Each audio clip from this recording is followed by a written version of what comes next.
काही नाही.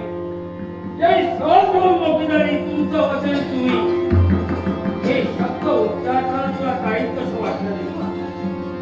अगं तुम्ही सामान्य स्त्रीने हे शब्द माझ्या मुखातून निघाले, पण या दोष तुला सुखाला ते सर्वदा सुखाच्या वेळी या जगाचं सर्वस्व असतात, पण ऐन दुःखाच्या वेळी माणसाच्या जीवनात येतं त्यावेळी या जगात कोणीही नसतो.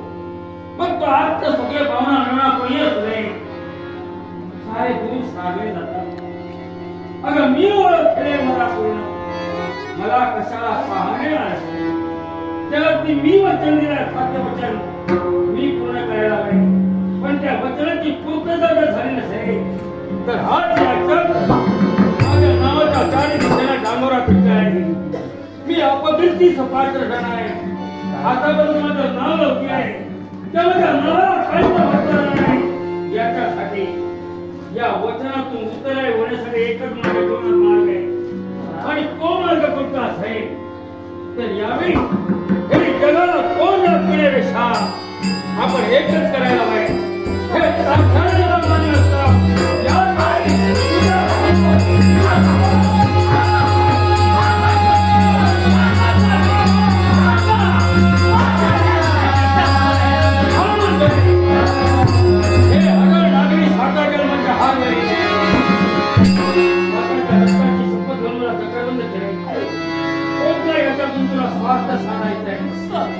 एकाच गोष्टीसाठी तुमचा मार्ग रोखण्यासाठी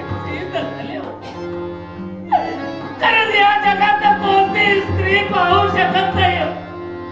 आपल्या उघड्या नेत्रानं स्वतःच्या सौभाग्याच्या घराचा छेद होताना कोणती स्त्री पाहिलो.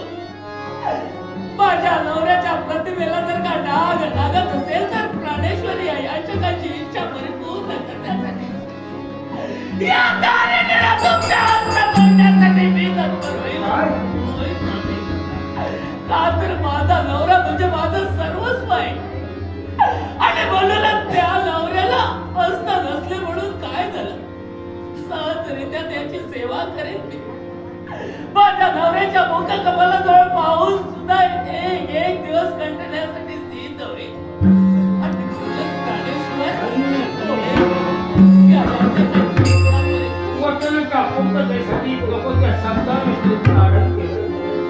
वाईट शब्द उच्चारण्यासाठी तयार झाले, पण वेळ नकोय.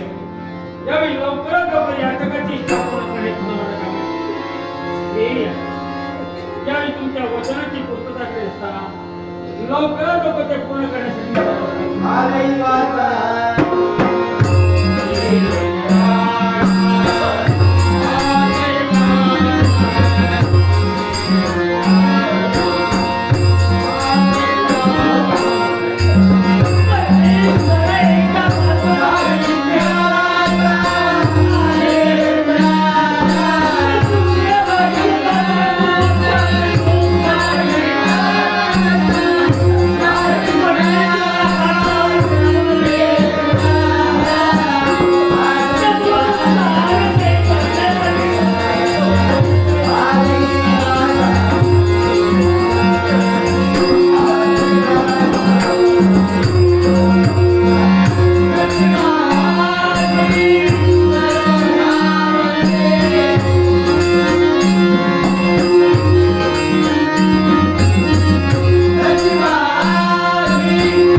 हितासाठी ही कमरेला वेचावी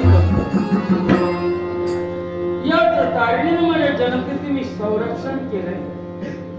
ती तारिणी तुझ्या हाती देते. या माझ्या तारिणीनं यावेळी माझे दोन्ही हस्त तुला शेजाय. कुठलंही दुःख न करता हे